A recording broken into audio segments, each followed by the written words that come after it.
Shalom Army of God, senang sekali saya bisa menyambut kalian semua lagi.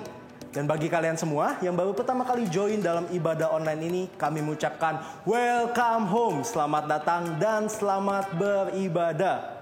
Saya percaya bahwa manusia tidak diciptakan untuk seorang diri saja. Setiap orang perlu komunitas dan perlu teman.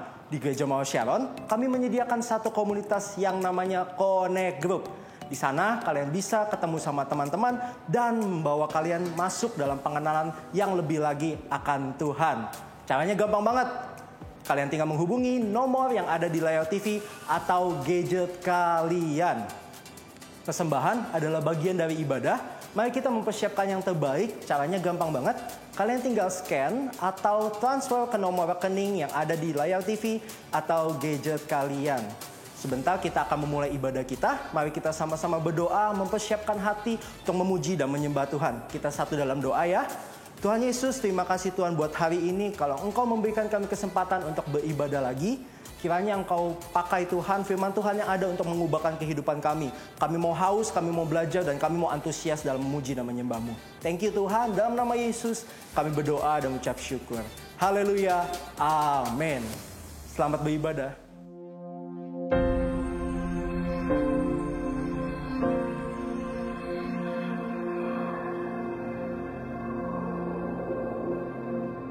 Orang yang suka memuji akan kuat roh doanya. Orang yang berdoa pasti berakhir memuji. Karena Allah bertata di atas pujian. Siapa memuji, Allah mengatasi hidupnya.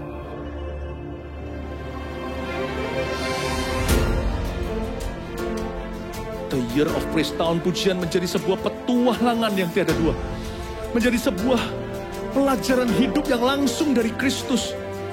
Menjadi sebuah pengalaman yang indah. Waktu kita memuji Tuhan, seluruh kerajaan itu berdiri di sampingmu. Waktu kita memuji, seluruh kerajaan Allah dan kereta-keretanya yang tidak kelihatan berkuda dan berapi-api itu berada di kanan kiri.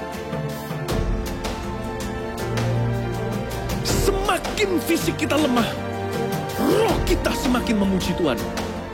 Semakin jasmani kita terbatas, semakin rohani kita tidak boleh dibatasi.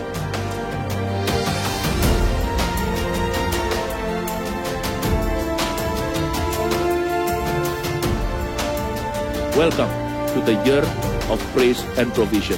Mari kita mengizinkan Tuhan merajut rancangan yang belum pernah kita bayangkan.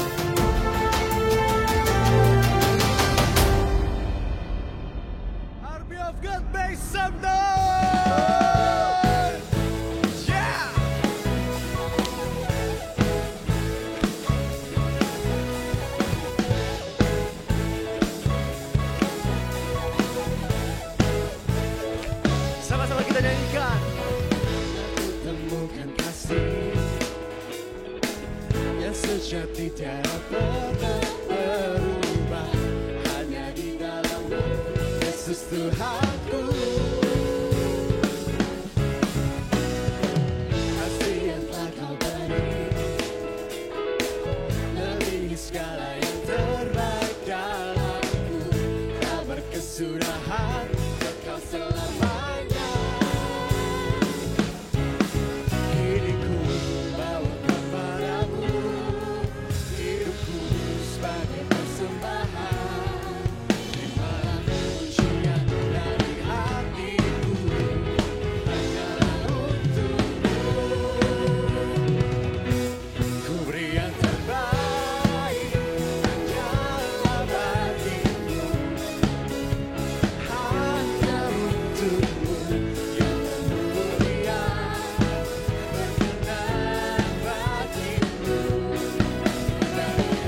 Kasih yang telah kau beri, kasih yang telah kau beri, lebih terbaik dalamku, tak berkesudahan kau selamanya. Mari kita angkat tangan kita. Diriku bawa kepadamu, hidupku sebagai persembahan, terimalah pujian dari hatiku, hanyalah untukmu. Ku beri yang terbaik, ku beri yang terbaik, hanyalah bagimu. Oh, hanya untukmu yang termulia, berkenan bagimu. Biar hidupku bersinar bagi kemuliaan dan keagungan-Mu Tuhan, kebesaran-Mu, beri segalanya. Ku beri yang terbaik.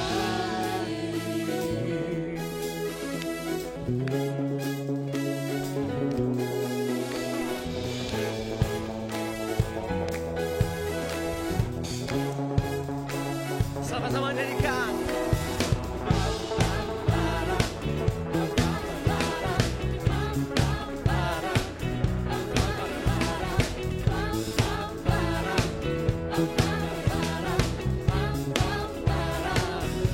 Ku beri yang terbaik, hanyalah bagimu, yes Lord. Hanya untukmu yang termulia, berkenan bagimu. Biar hidupku bersinar bagi kemuliaan dan keagungan-Mu Tuhan, kebesaran-Mu, beri segalanya. Beri yang terbaik, hanyalah bagimu. Oh, hanya untukmu yang termulia, berkenan bagimu. Bersinar bagi kemuliaan dan keagungan-Mu Tuhan, kebesaran-Mu, beri segalanya. Ku beri yang terbaik, ku beri yang terbaik.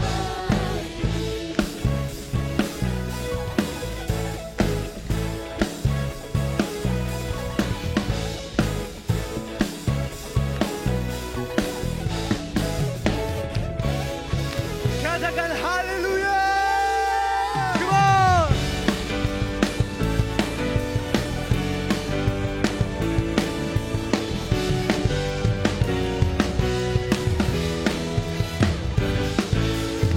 Karyamu mempesonaku, kau angkatku dari gelap, kasih tulus memberi warna.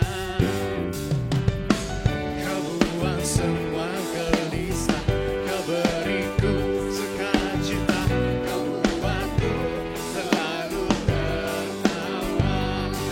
Kau taruh lagu baru dalam hatiku, mulutku bersorak memuji nama-Mu. Semuanya dari hatiku mengalir pujian bagimu, sukacita Roh-Mu hadir di sini, dan ku menari memuji di hadapan-Mu Yesus, sukacita Roh-Mu hadir di sini.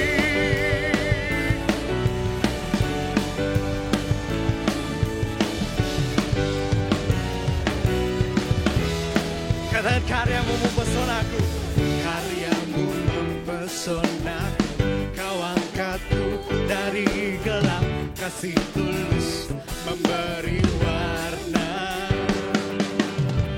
Kau buang semua gelisah, kau beriku sukacita, kau buatku selalu tertawa. Kau taruh lagu baru dalam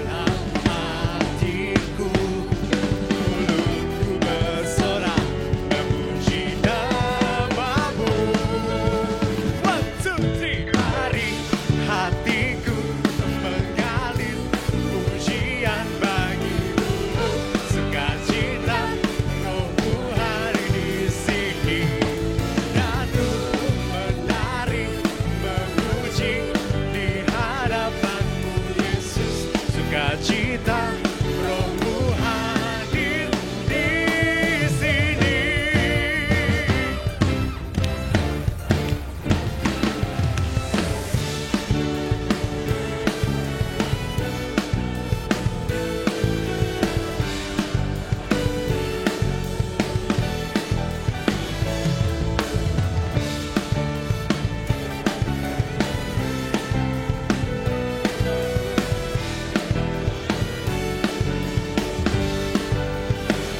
Semuanya. La la la la la la. La la la la la. Haleluya. La la la la la la.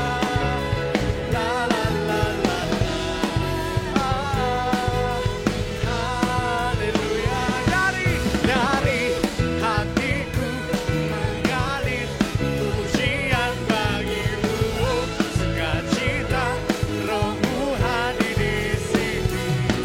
Dan ku menari memuji di hadapan-Mu Yesus, sukacita di sini.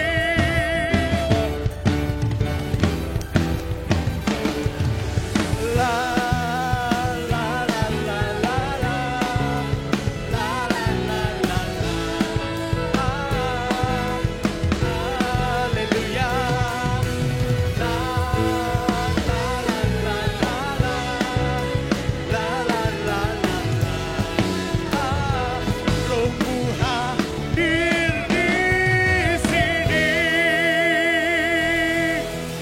Haleluya.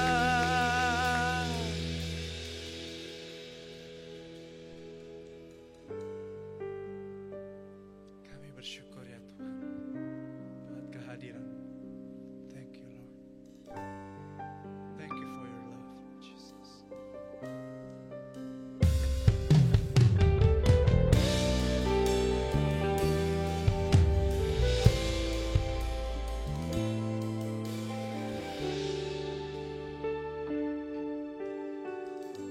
Savior of my soul, I confide in you through all my darkest moments. In you I find my peace, my comfort when I'm weak. I trust in you through storm and raging sea. Faithful, you're my God. You're the glory and the lifter of my head. Your light, it fills my days. It leads me in your ways. Forever I surrender all to you. And I live to worship you. My Jesus, you're the only one for me. Nothing will ever take your place, my precious Savior. Who can stand between my Lord and me? Lord, I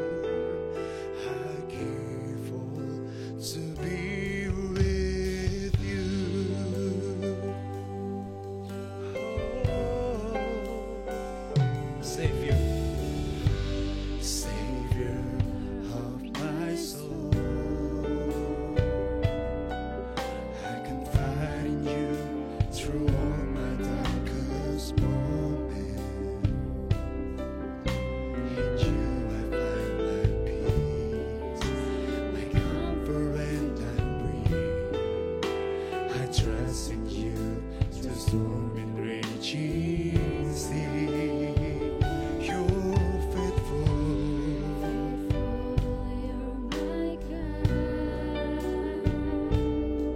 You're the glory and the lifter of my head. Your light dispels my days. It leads me in your ways. Forever I surrender all to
Lord, I give you my heart. I give you my soul. I live for you alone. Every breath that I take, every moment I'm awake. Lord, have your way in me. Lord, I give you my heart. I give you my soul. I live for you alone. Every breath that I take, every moment I'm awake. Lord, have your way in me.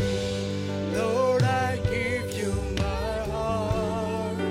I give you my soul.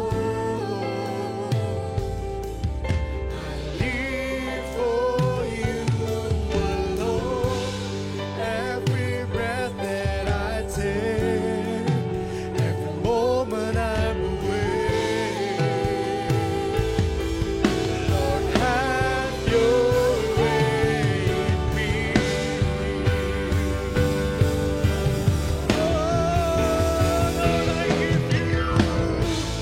Lord, I give you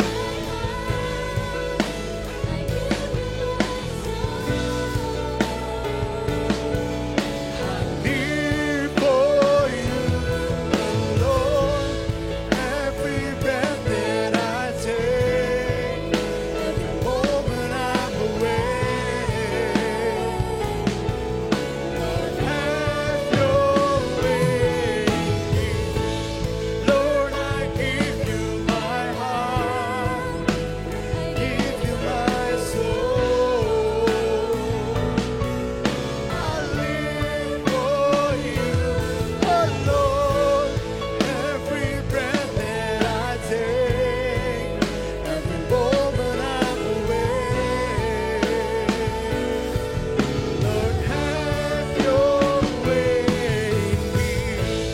Lord, I give you my heart.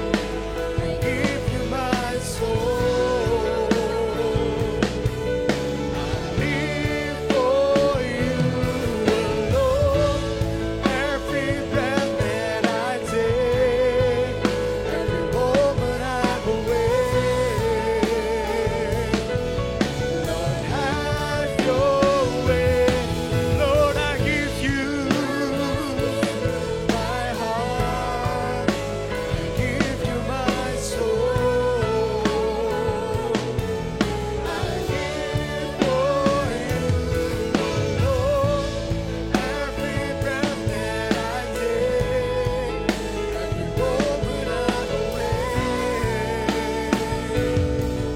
Lord, have your way in me.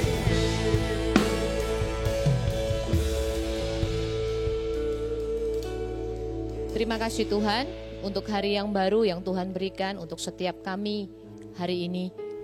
Terima kasih untuk perlindungan-Mu, Terima kasih untuk penyertaan-Mu, terima kasih untuk penjagaan yang sempurna dari Tuhan dalam kehidupan setiap kami sampai dengan hari ini. Satu hal yang kami tahu bahwa hidup kami ada di dalam tangan Tuhan. Satu hal yang kami tahu bahwa Allah kami yang setia tidak akan pernah meninggalkan kami. Hari ini Tuhan, kami mau duduk diam di bawah kaki-Mu, mendengar firman-Mu Tuhan. Berbicaralah kepada kami secara pribadi. Ungkapkan Tuhan apa yang Engkau rindukan terjadi dalam kehidupan kami, apa yang Engkau mau kami alami dalam kehidupan kami. Kami serahkan firman ini ke dalam tangan-Mu. Di dalam nama Tuhan Yesus kami berdoa dan mengucap syukur. Semua yang diberkati katakan sama-sama, amin. Amin. Terima kasih tim PAW. Shalom AOG. Senang sekali bisa ketemu dengan kalian lagi. Sekalipun kita masih online gitu ya, tapi kami berdoa bahwa setiap kalian dimanapun kalian berada, kalian semua dalam keadaan yang baik. Saya langsung aja, hari ini tema yang diberikan kepada saya adalah when it works and when it doesn't works.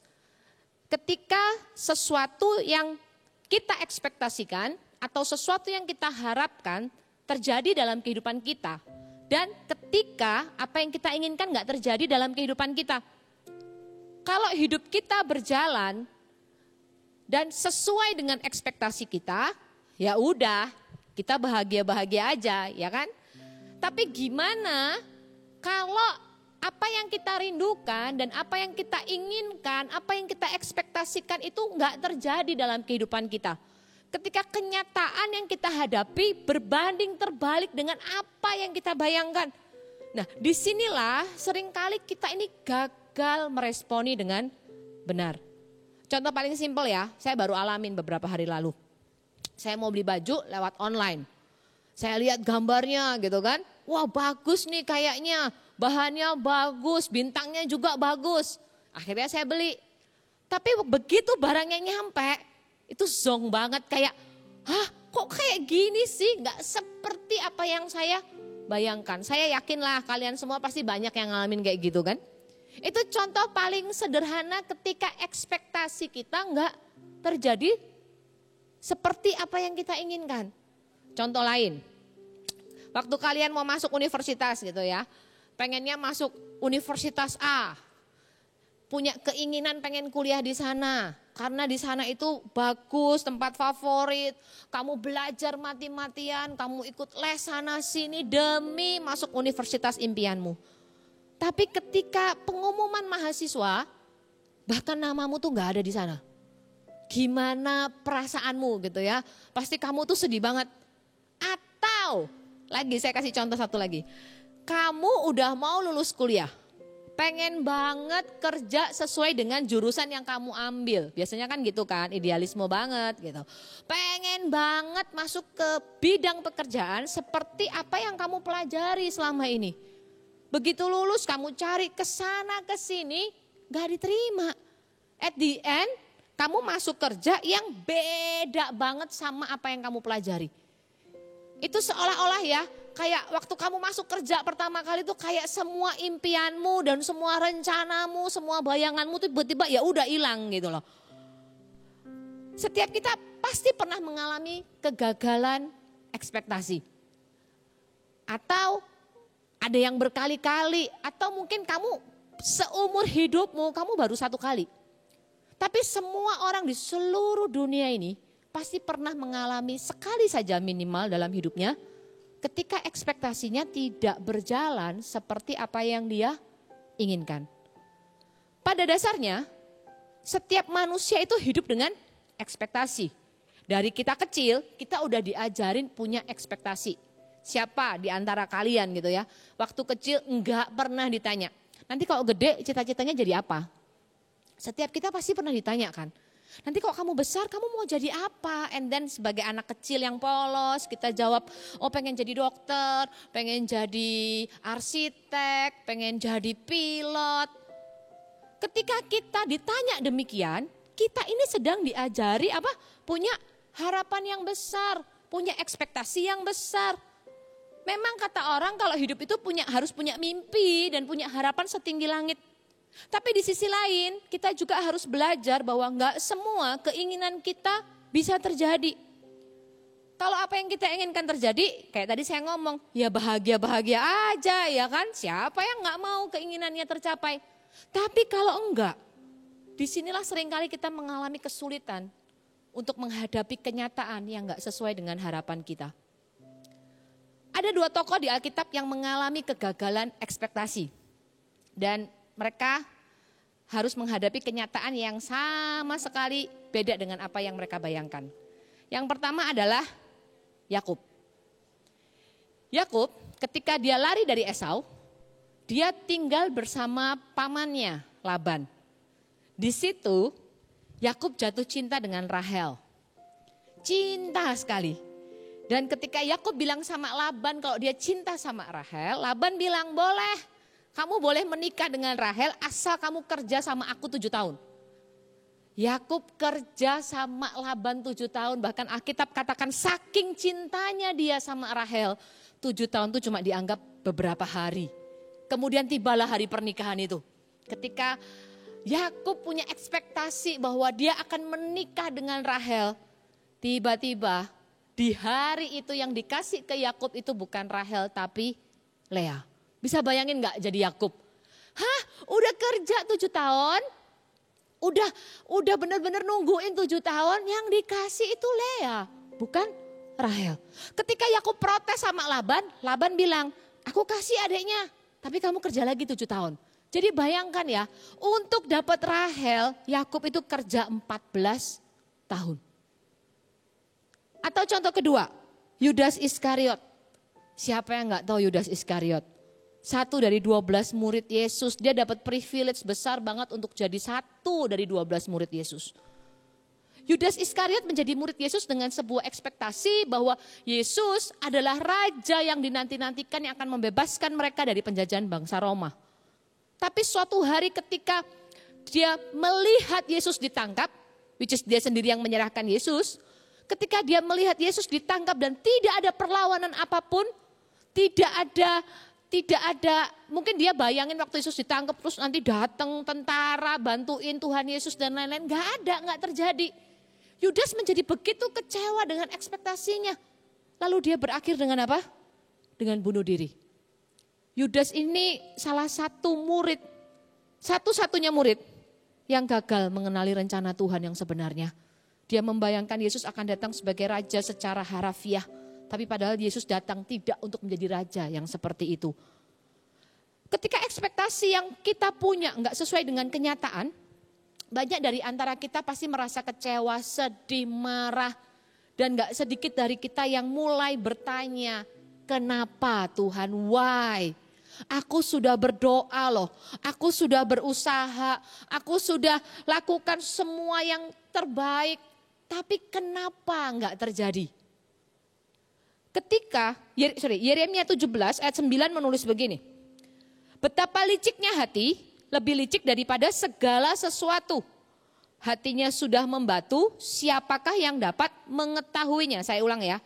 Yeremia 17 ayat 9 menulis. Betapa liciknya hati, lebih licik daripada segala sesuatu. Hatinya sudah membatu, siapakah yang dapat mengetahuinya? Ketika manusia jatuh dalam dosa, dosa mencemari seluruh pikiran, ambisi, dan ekspektasi kita. Dosa mencemari seluruh harapan kita, sehingga membuat kita berpikir bahwa rencana kita, bahwa rancangan kita, bahwa ekspektasi kita itulah yang terbaik. Makanya kalau ada orang yang ekspektasinya nggak jadi, dia akan marah, sedih, kecewa, dan bertanya kenapa Tuhan. Karena selama ini gitu ya, yang dipikirkan adalah rencana kita adalah yang terbaik. Dan ketika kita punya rencana, kita ingin Tuhan mengikuti apa yang menjadi rencana kita. Kita mau Tuhan ikutin apa yang jadi ekspektasi kita dan bukan sebaliknya. Seharusnya kitalah yang mengikuti apa yang menjadi rencana Tuhan dalam kehidupan kita. Makanya khotbah hari ini kita akan belajar sama-sama supaya nanti kalau kita mengalami kegagalan ekspektasi, kita nggak berespon yang salah di hadapan Tuhan. Nggak ada marah, nggak ada kecewa, nggak ada sedih, nggak ada depresi. Dan bahkan gak ada yang namanya meninggalkan Tuhan karena harapan kita gak jadi kenyataan. Itu sebabnya ketika ekspektasi kita gak sejalan seperti apa yang kita harapkan, ada dua hal yang harus kita ingat dulu. Ini dasarnya ya. Dua hal yang harus kita ingat bahwa yang pertama, Tuhanlah pemegang kendali atas segala sesuatu di hidup kita. Itu yang harus pertama kita ingat dalam hidup kita. Ketika ekspektasi kita gak jadi nyata, ingat bahwa Tuhanlah pemegang kendali. Kita perlu mengakui bahwa Tuhanlah yang memegang seluruh kehidupan kita, bahkan semua ekspektasi dan harapan kita. Di atas semua kerja keras, di atas semua kemampuan yang kita kerahkan untuk mencapai harapan kita, kita nggak boleh lupa bahwa Tuhanlah di atas segala sesuatu dan Dialah pemegang kendali atas hidup kita. Yesaya 55 ayat 8-9 bilang begini, sebab rancanganku bukanlah rancanganmu, kata Tuhan. Dan jalanmu bukanlah jalanku. Demikianlah firman Tuhan. Seperti tingginya langit dari bumi, demikianlah tingginya jalanku dari jalanmu dan rancanganku dari rancanganmu. Tuhan sudah bilang jalanku bukan jalanmu. Rancanganmu bukan rancanganku. Berarti kita harus sadar dan realize bahwa ya Tuhanlah pemegang kendali atas kehidupan kita. Kemudian kalau kita punya ekspektasi dan kemudian ekspektasi kita beda dengan kenyataannya, kita harus ingat bahwa rencana Tuhan itu pasti yang terbaik. Rancangan Tuhan itu pasti yang terbaik dan yang Tuhan sediakan dalam kehidupan kita pasti jauh lebih baik daripada apa yang kita bayangkan, daripada keinginan kita. Lalu yang kedua yang harus kita ingat, satu, Tuhan yang punya kendali. Kedua, ingat kita masih punya yang namanya iman. Kita masih punya iman. Iman itu senjata yang kita punya. Iman itu gak pernah gagal. Iman tidak akan pernah gagal bekerja dalam kehidupan kita. Tapi kadang kita yang suka menggagalkan iman itu. Ketika jalanmu berubah, ketika kamu pengen ke sana, ternyata Tuhan suruh kamu ke sana, pastikan bahwa imanmu gak berubah. Sekalipun jalanmu berubah. Justru karena jalanmu itu berubah haluan, karena ternyata ekspektasimu ke sana, Tuhan mau kamu ke sana. Justru karena jalanmu berubah, imanmu harus semakin kuat, harus semakin tambah besar. Kenapa? Kalau jalan ke sana gitu ya, coba bayangkan gini ya, kamu punya ekspektasi kamu mau ke sana. Kamu udah rencanain, oh nanti di sana aku akan lewat jalan begini. Aku akan lakukan ini demi aku mencapai tujuanku. Tiba-tiba Tuhan belokin kamu ke sini. Satu jalan yang kamu nggak tahu, yang kamu nggak pernah rancangkan, kamu nggak pernah pikirkan, kamu nggak pernah bayangkan, jalan baru banget. Karena kamu mau masuk ke jalan yang baru, sesuatu yang nggak pernah kamu bayangkan, justru di sini imanmu harus tambah besar. Karena kamu nggak tahu apa yang akan kamu lalui. Yang kamu tahu cuma satu, bahwa Tuhan suruh kamu ke sana. Iman itu yang akan memampukan kita berjalan di jalan yang baru bagi kita. Ibrani 11 ayat 1 ngomong iman itu dasar dari segala sesuatu yang kita harapkan. Dan bukti dari segala sesuatu yang tidak kita lihat. Kalau jalan kita harus belok atau jalan kita harus berubah, iman kita nggak boleh berubah. Ingat dua hal ini. Tuhan yang punya kendali dan kita masih punya yang namanya iman. Dua hal ini harus jadi modal kita ketika kita menghadapi sebuah kenyataan yang gak sebanding dengan apa yang kita harapkan. Lalu kalau kita hadapi kenyataan yang beda dengan apa yang kita harapkan, kita juga perlu meresponi dengan benar. Sikap, kalau tadi ngomong tentang hati, saya akan ngomong tentang sikap. Sikap kita gimana kalau kita dihadapkan pada sebuah keadaan yang beda dengan apa yang kita ekspektasikan. Yang pertama, ambil waktu buat bersedih. Orang kalau gagal ekspektasi, pasti sedih. Itu udah pastilah. Saya beli online, beda aja saya sedih gitu kan. Udah keluar duit, beda lagi, kesel sedih jadi satu gitu. Orang yang, itu tadi belanja online itu level terendah lah kegagalan ekspektasi. Karena kita masih bisa belanja lagi. Tapi kalau ekspektasinya gak bisa dibeli, sesuatu yang diperjuangkan, pasti sedih banget. Jadi waktu kita mengalami sebuah kenyataan yang beda dengan apa yang kita harapkan, Sedih aja nggak apa-apa, ambil waktu untuk bersedih. Tapi jangan lama-lama. Tentukan durasi sedihmu. Berapa lama kamu mau bersedih untuk kenyataan yang kamu hadapi yang beda dengan apa yang kamu inginkan. Tentukan waktunya. Kalau udah selesai, ya udah. Jangan lama-lama, jangan jadi galau, jangan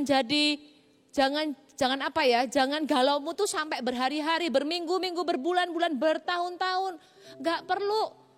Putuskan, oke aku mau sedih, 1 hari aku mau sedih, aku mau nangis, ya udah 1 hari. Begitu 1 hari selesai, ya udah. Kalau saya ngalamin kegagalan ekspektasi, atau saya mengalami suatu keadaan di mana saya kecewa atau saya marah gitu ya, saya akan tentukan waktu dulu 2 hari. 2 hari saya akan sedih. Tapi makin kesini makin cepat. Kadang 2 jam, 3 jam, ya udahlah. Kenapa ya udahlah? Nggak bisa diapa-apain juga, ya kan? Udah gagal, udah lewat juga, mau ngapain nangis lama-lama? Tapi bersedih itu boleh nggak? Boleh. Karena Alkitab bilang Tuhan dekat dengan orang yang patah hati. Tapi tentukan berapa lama kamu akan bersedih. Batas waktu itulah yang harus kamu ikuti. Lalu yang kedua, setelah bersedih apa? Setelah kamu bersedih gitu ya, lalu batas waktumu udah selesai. Yang kedua, sesuaikan kenyataan yang kamu terima dengan ekspektasimu. Ini penting. Pengennya A, dapatnya B. Ya udah, sesuaiin aja kenyataan yang kamu terima dengan harapanmu. Contoh gini, kamu pengen kuliah di Universitas A gitu ya. Kamu pengen banget. Ternyata di A kamu gak diterima, kamu diterimanya di B gitu ya. Kamu gak pernah bayangin kamu akan kuliah di tempat itu gitu. Tapi yang kamu hadapi adalah kamu harus kuliah di tempat itu. Jadi gimana menyesuaikannya gitu ya. Kalau mungkin di Uni A ada temenmu, ada best friendmu gitu ya. Yang lain diterima di sana, kamu enggak. Gimana nyesuaiinnya? Ya udah bikin teman baru. Bikin teman baru. Cari teman baru, cari sahabat baru. Atau misalnya di Universitas A ada jurusan yang kamu pengen, di Uni B enggak ada. Gitu ya. Tapi kamu diterimanya di Uni B karena kamu harus pilih 2 misalnya gitu. Ya udah, masuk aja ke jurusan yang kamu pilih sebelumnya. Setidaknya itu masih dekat sama passion kamu. Menyesuaikan tuh artinya, ya udah aku samain aja, aku samakan kondisi hatiku dengan apa yang ku terima sekarang. Itu akan membuat kita merasa jauh lebih baik. Itu akan membuat kita merasa jauh lebih ringan. Nah, kalau udah sedih, udah sesuaikan ekspektasimu. Yang ketiga apa? Ya udah, bergerak. Yang ketiga itu bergerak. Bergerak apa? Lakukan yang berguna dalam hidupmu.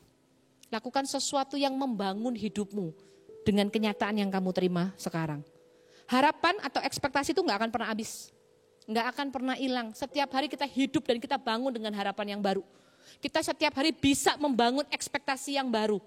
Tapi yang bisa hilang kalau kita gak cepat-cepat bergerak ya. Kok kita terus meratapi diri kita karena kenyataannya nggak sesuai dengan apa yang kita harapkan. Yang hilang itu apa? Semangat kita, gairah kita itu bisa hilang. Maka harapan kita juga hilang kalau semangat kita dan gairah kita hilang. Kalau ekspektasimu nggak terjadi, ya udah cepat-cepat temukan hal baru yang menarik bagimu. Saya percaya awal tahun 2020 kemarin, itu kan kita pandemi bulan apa ya? Maret. Ya kan? Bulan Januari tanggal 1, setiap orang tuh pasti punya resolusi. Pasti, saya juga punya. Mau ini. Pelayanan saya mau begini. Tiba-tiba pandemi. Shutdown gitu kan. Mengubah banyak hal. Tiba-tiba dalam hitungan bulan, orang harus ubah resolusinya. Harus ubah ekspektasinya tentang tahun 2020. Ada banyak orang yang kecewa, ada banyak orang yang marah, ada banyak orang yang sedih, ada banyak orang yang kehilangan jalan dan kehilangan arah. Tapi coba lihat deh di sekelilingmu. Sepanjang tahun 2020 ada banyak orang menemukan potensi baru dalam kehidupannya. Di masa-masa yang sama sekali dia gak pernah pikirkan. Tiba-tiba yang biasanya gak bisa masak gitu kan. Yang gak tahu kalau dia punya bakat masak atau bikin kue, tiba-tiba jualan roti. Ternyata rotinya enak, ya kan? Terus berkembang, terus tiba-tiba ada orang menemukan ide-ide bisnis baru. Oh bikin ini. Setiap kita harus bergerak cepat. Jangan tinggal lama-lama di keadaanmu meratapi dirimu. Malah kita nggak akan dapat apa-apa. Bergerak cepat supaya apa? Supaya muncul harapan-harapan yang baru. Orang yang mengalami kegagalan ekspektasi pasti kecewa. Ada yang kecewanya level rendah gitu ya. Kayak kalau kita belanja online beda datangnya, ya udahlah. Tapi kalau itu ngomong tentang hidup, tentang masa depan, tentang harapan-harapan yang mungkin kamu sudah doakan, kamu inginkan, kecewanya bisa berat loh. Dan perasaan kecewa karena kegagalan ekspektasi ini bisa berubah jadi sebuah kemarahan. Bahkan bisa berubah jadi sebuah pemberontakan. Itu sebabnya kita harus mengelola ekspektasi kita dengan benar. Kita harus mengelola harapan kita dengan benar. Dan itu dimulai dari apa? Dari memiliki kehidupan yang efektif setiap hari. Kita harus punya hidup yang efektif. Hidup yang efektif itu bukan buat ekspektasi kita jadi nyata. Sekali lagi, Tuhan pemegang kendali atas segala sesuatu. Tapi kehidupan yang efektif ini untuk mengelola ekspektasi kita, supaya kalau harapan kita ini nggak jadi nyata, jatuhnya nggak sakit. Sakit sih, tapi nggak hancur. Kita nggak sampai hancur. Nah, gimana caranya supaya setiap kita bisa punya kehidupan yang efektif? Saya akan bandingkan dua, kehidupan yang efektif dan gak efektif gitu ya. Saya akan mulai dari kehidupan yang gak efektif dulu. Kehidupan yang tidak efektif, yang akan membuat kita sulit mengelola harapan kita dengan benar. Yang pertama adalah dosa, udah pasti. Itu dosa. Dosa itu menghambat semua yang baik yang Tuhan mau kerjakan dalam diri kita. Yeremia 5 ayat 25 berkata demikian. Kesalahanmu menghalangi semuanya ini, dan dosamu menghambat yang baik daripadamu. Tuhan sudah ngomong dengan jelas. Dosa menghalangi semuanya. Dosa menghambat semua yang baik daripadamu. Bangsa Israel dijanjikan sama Tuhan masuk ke tanah perjanjian. Tuhan sudah kasih gambaran Kanaan itu seperti apa. Dan dari Mesir ke Kanaan cuma butuh 40 hari. Tapi Israel harus berjalan 40 tahun. Mati semua generasi pertama di padang gurun. Kenapa? Karena dosa. Bangsa ini sepanjang jalan gak ada habisnya mengeluh sama Tuhan. Dikit-dikit mengeluh, gak ada makanan mengeluh, gak ada minum mengeluh. Dikit-dikit bikin Tuhan sedih. Baru ditinggal Musa naik ke atas gunung Sinai untuk ketemu dengan Tuhan. Musa turun, mereka bikin patung lembu emas. 40 tahun mereka diputer-puter sama Tuhan di padang gurun. Dan akhirnya generasi pertama yang keluar dari Mesir, mati semuanya. Yang masuk adalah generasinya Yosua, generasi di bawah mereka. Dosa tidak akan pernah mendatangkan hal yang baik dalam hidup kita.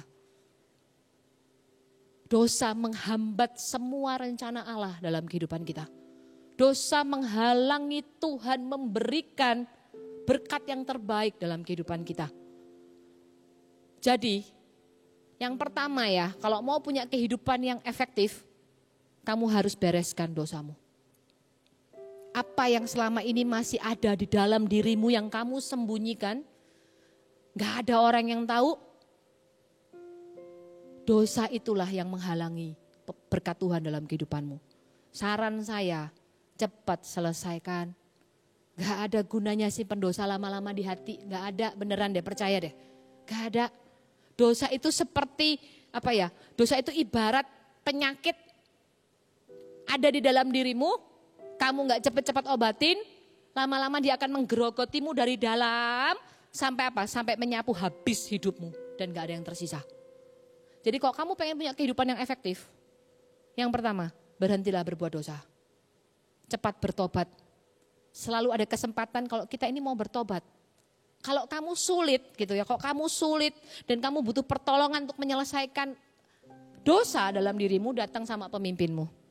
Datang sama CG leadermu, datang sama pemimpin rohanimu, minta tolong dan selesaikan dosamu. Supaya kita punya kehidupan yang efektif.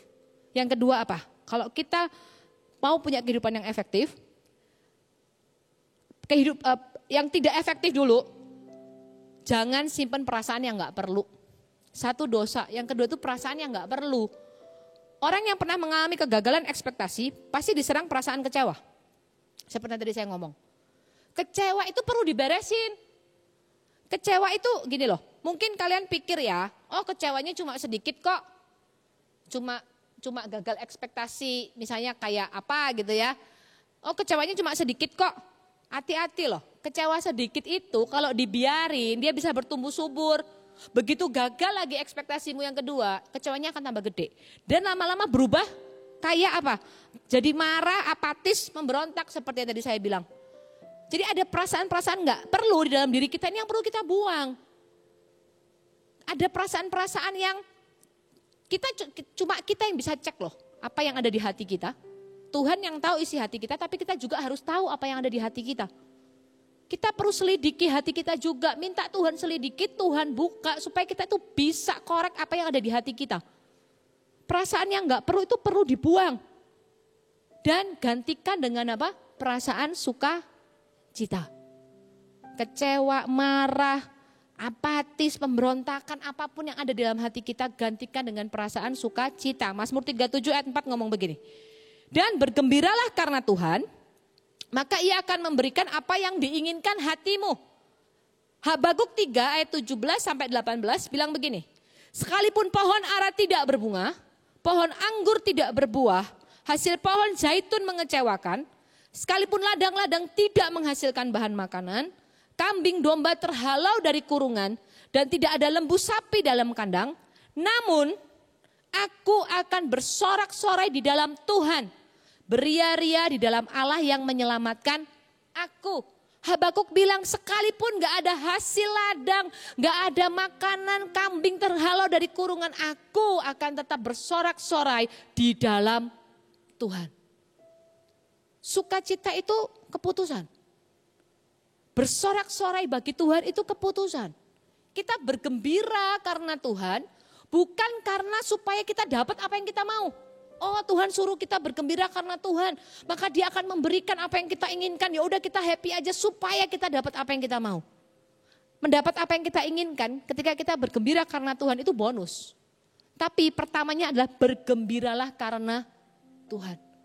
Bergembiralah karena Tuhan itu bukan karena kita mau mendapatkan apa yang kita inginkan, tapi bergembira alasannya apa? Ya udah karena Tuhan aja.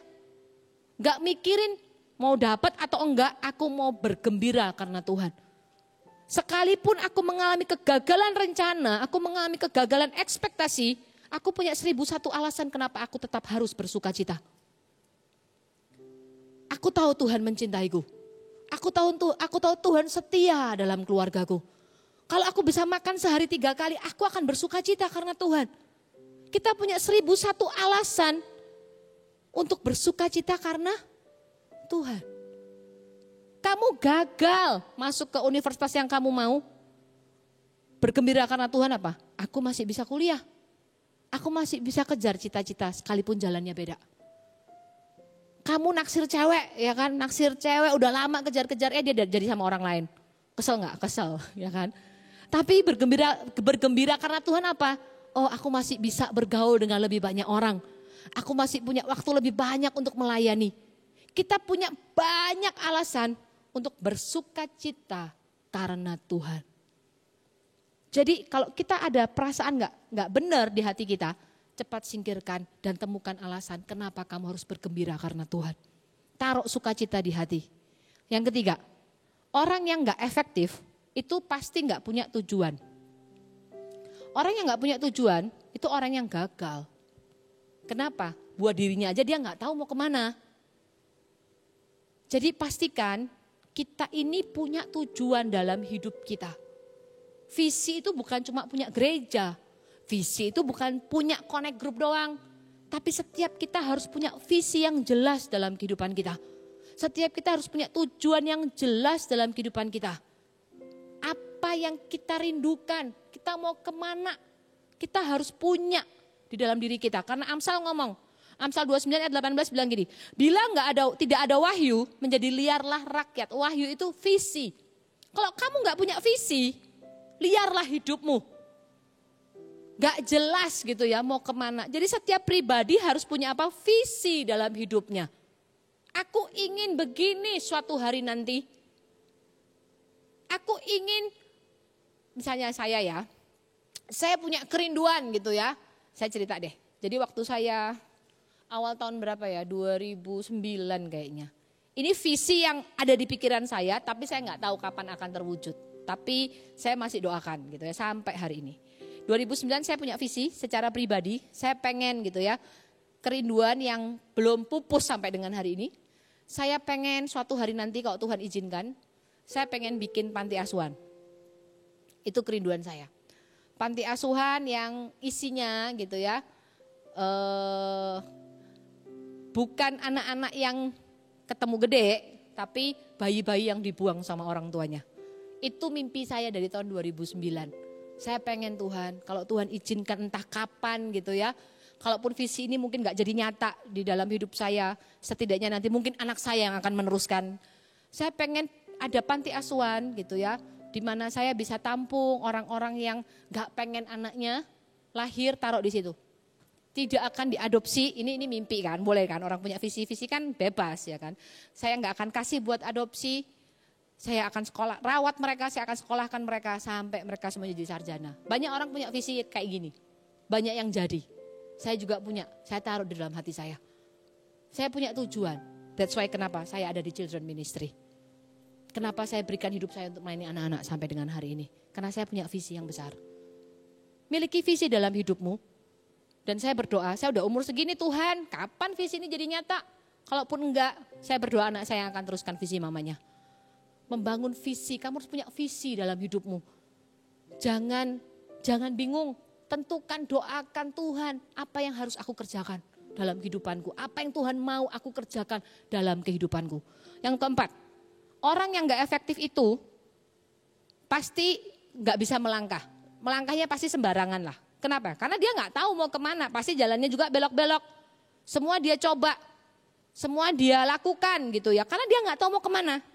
Tapi orang yang punya visi, balik ke poin nomor 3 gitu ya. Orang yang punya visi, dia akan menata langkahnya.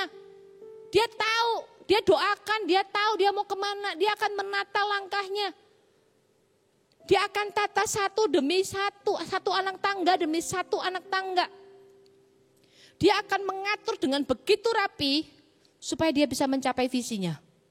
Jadi kita perlu gitu ya. Kalau kita mau punya visi dalam hidup kita, visi itu ada banyak, visi jangka panjang, visi jangka pendek. Ekspektasi itu mulai mungkin visi jangka pendek. Kamu harus tata langkahmu, satu demi satu. Buat hidupmu begitu teratur untuk mencapai visimu. Lalu yang kelima apa? Orang yang gak efektif hidupnya, itu pasti gak mengandalkan Tuhan. Berpikir bahwa rencananya yang terbaik, menggunakan semua daya kekuatannya, dan tidak melibatkan Tuhan sama sekali. Kalau kita mau punya kehidupan yang efektif, untuk mengelola ekspektasi kita harus mengandalkan Tuhan dalam kehidupan kita. Dari awal kamu punya ekspektasi ya, punya harapan, punya rencana, tanya Tuhan. Lalu serahkan harapanmu itu ke dalam tangan Tuhan. Biar Tuhan yang bikin keputusan akhir dari ekspektasi yang kamu punya. Setelah kita punya gitu ya, setelah ada 5 itu, yang pertama adalah jangan berbuat dosa. Saya rangkum yang efektif ya, jangan berbuat dosa. Yang kedua, bersukacitalah karena Tuhan. Yang ketiga, miliki tujuan, tata langkahmu untuk mencapai tujuan. Yang kelima, andalkan Tuhan. Yang terakhir adalah selaraskan langkahmu dengan langkahnya Tuhan. Selaras itu artinya apa? Selaras itu artinya sama, jalan bareng dengan Tuhan. Kita punya harapan, kadang kita itu pengen cepat mencapai harapan kita. Kadang kita tuh pengen banget cepat mencapai rencana-rencana kita. Dan kita itu lupa bahwa Tuhan punya rencana. Menyelaraskan langkah kita dengan langkah Tuhan itu jalan bareng dengan Tuhan. Tidak kecepatan, enggak kelambatan, tapi ikutin iramanya Tuhan. Mungkin kita melangkah bareng Tuhan gitu ya. Kemudian Tuhan bilang kita berhenti dulu, ya kita berhenti. Gak usah buru-buru. Makanya untuk selaraskan langkahmu dengan langkah Tuhan, kamu perlu apa? Mendengar suara Tuhan. mendengar suara Tuhan setiap hari dalam kehidupanmu, dalam setiap hal yang kamu mau ambil, keputusan-keputusan kecil yang kamu mau ambil dalam hidupmu, dengar suara Tuhan. Setelah dengar suara Tuhan apa? Taat. Taat sama Tuhan. Ketaatan ini yang akan membuat apa? Intervensi Tuhan dalam hidup kita akan jauh lebih mudah. Yang akan membuat Tuhan itu kalau mau bikin kita belok sedikit gitu ya, dari apa yang kita inginkan itu jadi gampang. Karena kita ini udah punya hati yang taat. Jadi ketika kita mau selaras dengan Tuhan, jangan sempitkan ekspektasimu di dalam pikiranmu. Tapi taruh harapanmu kepada Tuhan. Taruh mimpimu kepada Tuhan. Tuhan itu bisa melakukannya jauh lebih besar daripada apa yang kamu pikirkan di dalam pikiranmu, apa yang kamu rencanakan di dalam pikiranmu. Ketika saya SMA, saya pengen banget masuk ke satu sekolah negeri, tapi ini sekolah bagus banget gitu ya. Saya pengen banget masuk ke salah satu sekolah yang keren banget lah waktu itu gitu. SMA ini bergengsi banget.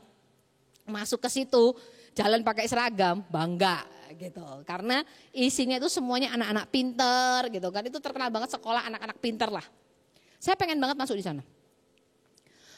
Kemudian saya coba masuk. Kalau zaman saya itu masuknya pakai nilai UN gitu ya. Masuk pakai nilai UN dan setiap sekolah itu punya batas limit berapa nilai yang diterima. Saya masuk ke sana. Nilai saya secara ini beda kota gitu ya, sekolahnya beda kota. Di kota itu udah nggak diterima sebenarnya, karena beda beda 1 angka. Tapi karena saya dari luar kota, diturunin standarnya sama mereka. Saya pengen banget dan nilai saya bisa masuk ke sana.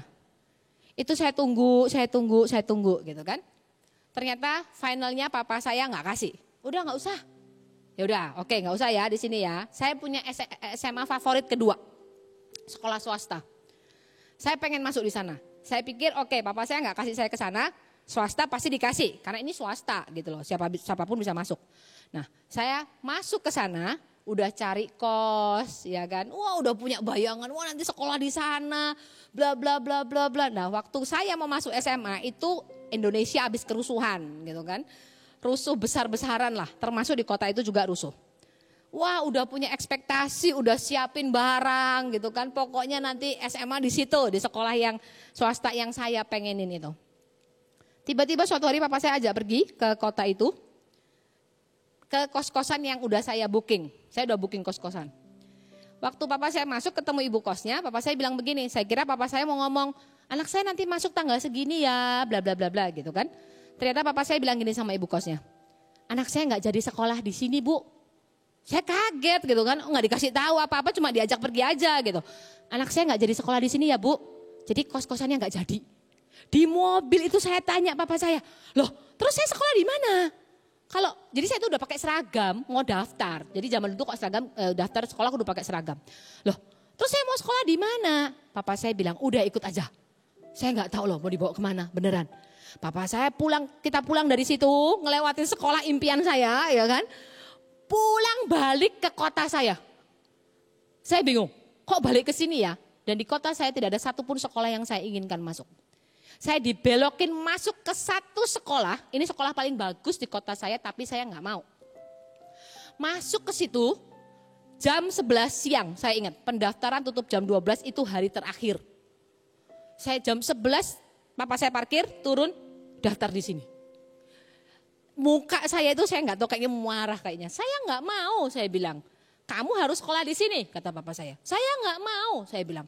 Tapi saya anak mau gimana ya kan? Bapak bilang gitu, ya udah ngikut. Akhirnya masuk ke dalam, ambil formulir. Muka saya cemberut, saya ingat banget. Saya ambil formulir, saya tulis. Di situ ada miss-nya, ada gurunya yang nunggu orang-orang yang daftar lah. Terus dia tanya gini, dia lihat nilai saya tinggi.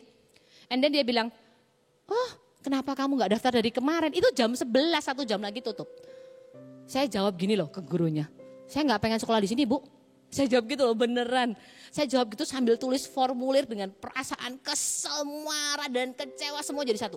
Saya gak pengen sekolah di sini bu, saya tadi daftar di A, saya daftar di B. Saya bilang begitu. Itu muka saya gak enak lah. Saya isi di situ, saya pulang. Diterima gak? Ya pasti diterima lah. Saya diterima, saya masuk sekolah pertama, saya ingat banget dengan hati yang penuh dengan kemarahan. Saya nggak mau, saya ngomong sama mama saya nggak mau. Saya akan pastikan ya Ma, saya bilang saya akan pindah dari sini. Saya ngomong gitu waktu itu. Kelas 1 saya nggak belajar, sama sekali saya nggak belajar. Jadi setiap kali ada ujian saya nggak pernah belajar. Tahu nilai saya hancur banget. Di kamar malam, papa saya kira saya belajar, saya nggak belajar. Saya baca komik, saya nonton TV, di kamar saya ada TV, saya nonton TV, saya baca komik, saya nggak belajar. Benar, di tengah-tengah gitu ya, nilai saya drop, hancur, habis lah udah. Dan saya nggak peduli, karena saya pikir kalau saya nggak naik, saya pindah sekolah. Jadi kalau kita nggak naik kita bisa pindah sekolah gitu loh. Dan saya pengen pindah sekolah, ke sekolah manapun terserah, saya nggak mau di situ. And then nilai saya hancur, waktu mau kenaikan kelas, guru saya umumin nilai, kalau zaman dulu tuh ada ranking kelas, ya kan zaman sekarang mungkin gak ada. Itu diumumin dari ranking 1 sampai ranking terakhir. Tahu gak saya di mana? Nomor 2 dari bawah. Tapi tetap naik. Waduh kok tetap naik ya? Gak jadi pindah dong. Jadi saya tuh tetap naik gitu loh. Saya bilang sama ibunya, Bu saya naik. Naik lah. Kenapa gak naik? Gak naik aja lah Bu, saya bilang. Gak bisa tetap naik kok. Ini masih masuk rata-rata jadi tetap naik. Saya tuh pulang itu ya liburan panjang tuh di rumah tuh kesel, bayangin saya harus kelas 2 di situ, saya nggak mau gitu. Nah suatu hari waktu liburan panjang itu, ini saya nggak akan pernah lupa. Liburan panjang itu, papa saya lagi nonton TV, di ruang TV, saya tuh di situ ada Alkitab di meja. Papa saya habis CG kalau nggak salah. Saya buka Alkitab, saya cuma buka-buka aja, saya buka Alkitab. Kemudian nggak tahu gimana gitu ya, tiba-tiba kebuka itu langsung di Yeremia. Saya baca Yeremia, langsung Yeremia 29 ayat 11. Dan itu tuh waktu saya baca, Tuhan tuh ngomong gini, aku tahu rancanganku dalam hidupmu, bukan rancangan kecelakaan tapi damai sejahtera. Untuk mendatangkan kepadamu hari depan yang penuh dengan harapan. Waktu saya baca ayat itu di ruang tamu, which is saya tuh nggak dalam waktu saat teduh, memang nggak lagi ngerenungin firman. Itu ayat itu nampar, kayak saya tuh kayak bener-bener kayak, rasanya kayak gimana ya, kayak ditabok gitu loh. Nih baca, saya tuh baca berkali-kali, Roh Kudus bekerja di hati. Tiba-tiba hati saya tuh bisa kayak apa ya, kayak lumer, kayak Tuhan tuh punya rencana. Dan dia ngomong gini, bahkan di sekolahmu aku punya rencana. Hari itu pertobatan saya terjadi, bayangin ya, bukan di KKR, bukan di CG gitu ya. Di ruang TV yang cuma lagi buka Alkitab, karena bingung mau ngapain, Tuhan ngomong. Waktu masuk kelas 2, ekspektasi saya mulai berubah. Saya ingat banget saya bilang sama Tuhan, ya udah Tuhan kalau saya harus sekolah di sini, ya udahlah saya terima. Lalu saya mulai bergaul, sebelumnya saya nggak mau bergaul gitu ya. Saya mulai bergaul dengan teman semeja, saya mulai dengerin gurunya ngajar, saya mulai ya lebih bisa membawa diri lah istilahnya. Kemudian kelas 2 itu kita punya persekutuan rohani karena saya sekolah di negeri, jadi yang anak Tuhan tuh sedikit gitu ya. Kita punya persekutuan doa setiap hari Jumat. Waktu itu saya memperkenalkan mereka, which is ini saya kota kecil banget gitu ya. Saya memperkenalkan mereka dengan gereja Mawar Sharon Salatiga waktu itu. Kemudian waktu kita bikin retreat, saya disuruh jadi tim acara, saya undang pastor, gembala-gembala dari GMS Salatiga. Dan Anda tahu, di retreat itulah untuk pertama kalinya dalam hidup teman-teman saya, mereka mengalami lawatan Tuhan secara pribadi. Dibaptis Roh Kudus, benar-benar mengalami manifestasi yang luar biasa. Dan sejak hari itu, di persekutuan doa kita di SMA itu, setiap kali kita bikin doa bareng, kita mulai doa itu jam 1, saya ingat hari Jumat jam 1, kita selesai setengah 4. Kenapa? Karena teman-teman saya dilawat Tuhan. Mereka mengalami holy laughter, mereka dibaptis Roh Kudus, mereka pelepasan itu di persekutuan sekolah. Itu terjadi setiap minggu.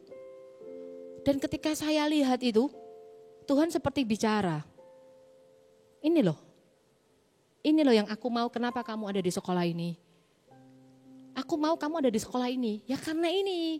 Supaya teman-temanmu ngalamin Tuhan secara pribadi, teman-teman saya dibaptis, dan lain-lain. Waktu saya realize itu saya kayak malu banget sama Tuhan. Karena waktu pertama saya nggak mau ya nggak mau, saya nggak peduli, nggak naik juga nggak peduli. Saya nggak peduli kalau saya nggak naik kelas, papa saya nama baik papa saya tercemar karena anaknya nggak naik gitu kan, saya nggak peduli. Tapi waktu itu saya tuh kayak malu sama Tuhan dan saya bilang, Tuhan ampuni aku. Aku nggak tahu kok Tuhan bawa saya ke sini itu untuk tujuan ini. Supaya teman-teman saya mengalami Tuhan secara pribadi. Supaya teman-teman saya mengalami perjumpaan dengan Tuhan yang gak akan pernah mereka lupakan seumur hidup mereka. Kemudian seiring berjalannya waktu gitu ya, saya belajar, saya sekolah dengan benar, dan naik kelas 2 SMA, saya masuk 3 besar, puji Tuhan gitu ya. Waktu lulus SMA, saya tetap ada di peringkat 3 besar. Dan waktu saya lulus, dan kalau Anda tanya saya sekarang, kalau waktu bisa diulang, kamu mau gak sekolah di sekolah SMA-mu yang kemarin itu? Saya bilang saya mau. Bahkan saya akan membuatnya jauh lebih baik sejak kelas 1. Kita gak pernah tahu gitu ya. Kita gak pernah tahu. Kalau Tuhan belokkan kita dari harapan kita, dari mimpi kita gak pernah tahu Tuhan sediakan apa dalam hidup kita. Mungkin hari ini ada di antara kalian yang mengalami di mana ekspektasimu gak jadi nyata dalam hal apapun. Mungkin itu ngomong tentang kuliahmu, ngomong tentang keluargamu, ngomong tentang cita-citamu dan mimpimu. Mungkin ada di antara kalian yang mengalami kok enggak sama seperti apa yang aku harapkan. Ingat bahwa Tuhan yang pegang kendali. Dan rencananya jauh lebih besar daripada rencana kita. Satu hal yang pasti, jangan pernah kehilangan iman. Jangan pernah kehilangan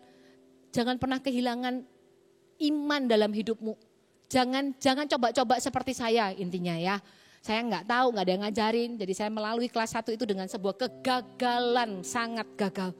Kalau hari ini kamu dengar firman ini dan kamu sedang mengalami kondisi di mana harapanmu jauh dari kenyataan, Tuhan yang pegang kendali. Dan jangan pernah kehilangan imanmu. Mulai tata hidupmu dengan efektif. Kok kamu masih jatuh dalam dosa, tinggalkan dosamu. Kok di hatimu masih ada perasaan kecewa karena masa lalu, lepaskan itu, gantikan dengan sukacita karena Tuhan. Lalu mulai susun hidupmu, tentukan tujuanmu. Atur langkahmu, langkah demi langkah untuk mencapai tujuanmu. Andalkan Tuhan dan berjalan bersama dengan Tuhan. Amin. Supaya ketika kita punya harapan, satu, harapan kita sudah kita serahkan ke dalam tangan Tuhan. Tuhan yang punya rencana. Kalaupun harapan kita nggak terjadi, Tuhan pasti menyediakan harapan yang jauh, menyediakan kenyataan yang jauh lebih baik daripada apa yang kita harapkan. Jadi terjadi atau enggak terjadi, mimpi kita, ekspektasi kita, harapan kita akan tetap tahu bahwa Tuhan Yesus itu baik. Dan kita bisa menerimanya dengan hati yang penuh dengan sukacita. Tutup Alkitabmu dimanapun kamu berada. Tim PAW bisa maju ke depan. Saya enggak tahu apa yang kalian alami hari-hari ini, tapi satu hal, Tuhan tahu. Saya enggak tahu apa yang kamu ekspektasikan, Tuhan tahu. Saya enggak tahu kenyataan yang kamu alami hari ini, Tuhan tahu. Tuhan baik dalam hidupmu. Tuhan baik dalam hidup saya, Tuhan baik dalam hidupmu. Dimanapun engkau berada, kita nyanyikan lagu ini sama-sama. Taruh kedua tanganmu di hati. Syakara patakara payana marabase. Tuhanku percaya rencanamu indah, walau saat ini tak ku mengerti. Engkau telah berfirman, memberi masa depan, damai sejahtera, penuh harapan. Ku tahu rencanamu indah bagiku, ku tahu kehendakmu baik bagiku. Ku tahu rancanganmu sempurna bagiku, ku tahu jalan-jalanmu yang terbaik bagiku. Kita ulang lagu ini dari awal. Naikkan ini sebagai doamu di hadapan Tuhan. Katakan, Tuhan ku percaya rencanamu indah, walau saat ini tak ku mengerti. Engkau telah memberi masa depan, damai sejahtera, penuh harapan. Ku tahu rencanamu indah bagiku, ku tahu kehendakmu baik bagiku. Ku tahu rancanganmu sempurna bagiku. Ku tahu jalan-jalanmu yang terbaik bagiku. Ku tahu rencanamu indah bagiku. Ku tahu kehendakmu Baik bagiku, tahu rancanganmu sempurna bagiku. Ku tahu jalan-jalanmu yang terbaik bagiku. Mari setiap kita datang kepada Tuhan. Engkau yang sedang punya ekspektasi tentang hidupmu, serahkan kepada Tuhan. Atau engkau yang hari ini menghadapi sebuah kenyataan yang beda sekali dengan apa yang kamu harapkan, datang kepada Tuhan. Atau engkau yang bahkan gak punya ekspektasi sama sekali dalam hidupmu karena mungkin kau merasa pahit dan lain-lain, datang kepada Tuhan. Ambil waktu sejenak untuk berdoa. Serahkan ekspektasimu kepada Tuhan sebelum engkau mulai menyusun langkahmu. Engkau yang menghadapi kenyataan yang berbeda, datang kepada Tuhan. Minta Tuhan berikan kepadamu hati yang penuh dengan sukacita. Punya hati yang mau mengerti kehendak Tuhan dalam kehidupanmu. Buat engkau yang gak punya ekspektasi apapun karena engkau apatis atau engkau pahit dalam hidupmu, serahkan hatimu kepada Tuhan. Dimanapun kau berada, ingat satu hal bahwa Tuhan punya rencana yang besar dalam kehidupanmu. Tuhan yang besar, Tuhan pemilik alam semesta, Tuhan yang menciptakan hidupmu, tidak akan pernah melupakanmu barang sedetik. Rencananya ada dalam kehidupanmu. Mungkin pikiran kita yang kecil ini gak bisa memahami jalannya Tuhan, gak bisa memahami rencananya Tuhan. Kadang kita gak perlu mengerti rencana Tuhan, tapi kita cuma punya hati yang mau mengikuti kemana Tuhan berjalan. Mengikuti langkah Tuhan. Dimulai dari hati yang mau. Tuhan, aku mau ikut. Kemanapun Tuhan bawa aku mau ikut. Ajari aku mengerti jalan-Mu. Terima kasih Tuhan. Hamba menyerahkan setiap mereka dimanapun mereka berada. Satu hal yang hamba tahu bahwa Tuhan selalu punya rencana yang jauh lebih besar daripada apa yang kami pikirkan. Rencana Tuhan yang besar itu akan membuat kami ternganga ketika kami mengerti. Ketika kami tahu rencana Tuhan dalam kehidupan kami akan terkejut, kami akan bahagia, kami akan bersyukur. Melebihi kalau rencana kami yang jadi. Hamba berdoa ajari setiap mereka Tuhan di usia yang masih sangat muda ini untuk mengerti kehendak Tuhan. Mengerti rencana Tuhan.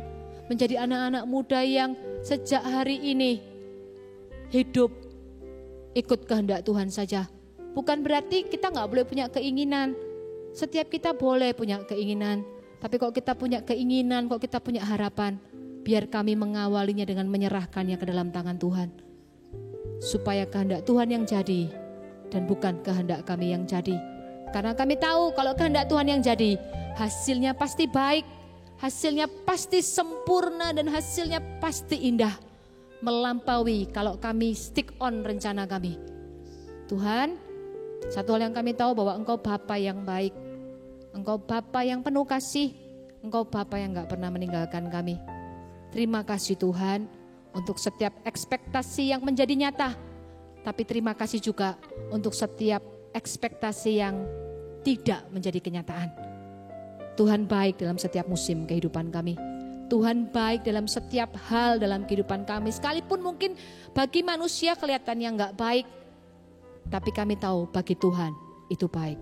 Ajari hati kami terus percaya, ajari hati kami terus melekat kepada Tuhan. Ajari mata kami untuk melihat kepada kehendak Tuhan. Nyanyikan lagu ini sekali lagi. Ku tahu rencanamu indah bagiku, ku tahu kehendakmu baik bagiku, ku tahu rancanganmu sempurna bagiku, ku tahu jalan-jalanmu yang terbaik bagiku, ku tahu rencanamu indah bagiku, ku tahu kehendakmu baik bagiku, ku tahu rancanganmu sempurna bagiku, ku tahu jalan-jalanmu yang terbaik bagiku, ku tahu jalan-jalanmu yang terbaik bagiku, ku tahu jalan-jalanmu yang terbaik bagiku. Jalan-Mu di atas jalan setiap kami ya Tuhan, dan kami menyerahkan masa depan kami serahkan masa muda kami ke dalam tangan-Mu. Tuhan, kami percaya bahwa rancangan Tuhan lebih baik dari rancangan kami, dan kami percaya juga Tuhan bahwa masa depan yang penuh dengan harapan yang Kau sediakan buat kami bukan rancangan kecelakaan, bukan rancangan yang tidak baik, tapi sungguh-sungguh rancangan yang indah. Dan kami mau percaya kepada Tuhan, kami mau menyerahkan seluruh rancangan kami, rencana kami ke dalam tangan-Mu, dan Engkau yang menuntun kami, Engkau yang mengajari kami, Engkau Tuhan melalui firman-Mu itu mengajari setiap kami untuk menjadi pribadi yang lebih dewasa, semakin mengerti rencana dan kehendak Tuhan dalam hidup kami. Terima kasih ya Bapa, jadikan setiap kami berkat Tuhan, jadikan kami terang-Mu Tuhan, jadikan kami orang-orang yang berbeda dengan dunia ini, tapi kami mau Tuhan terus bercahaya, menerangi setiap apapun Tuhan, dimanapun kami berada, di sekolah kami, di kampus, di tempat kerja, di rumah, biar kami menjadi terang Tuhan untuk kemuliaan nama Tuhan. Terima kasih untuk firman-Mu yang menguatkan setiap kami Tuhan. Mari sama-sama Army of God, orang-orang muda, orang-orang yang menyaksikan tayangan ini, angkat tangan-Mu dimanapun kalian berada, dan terimalah berkat yang terbaik dari Allah Bapa, cinta kasih dari Yesus Kristus, dan persekutuan dengan Allah Roh Kudus yang selalu memberikan kekuatan, menuntun, mengajari, menegur, menemani masa-masa hidupmu. Kamu tidak sendiri karena ada Tuhan, ada Roh Kudus yang selalu bersama-sama dengan kamu, memberikan kekuatan, memberikan jalan keluar, sehingga engkau menjadi orang-orang yang menjadi berkat untuk banyak orang. Terima kasih ya Tuhan, terima kasih ya Bapa, kami terima berkat ini di dalam nama Yesus. Kami berdoa mengucap syukur, haleluya, amin. God bless you all.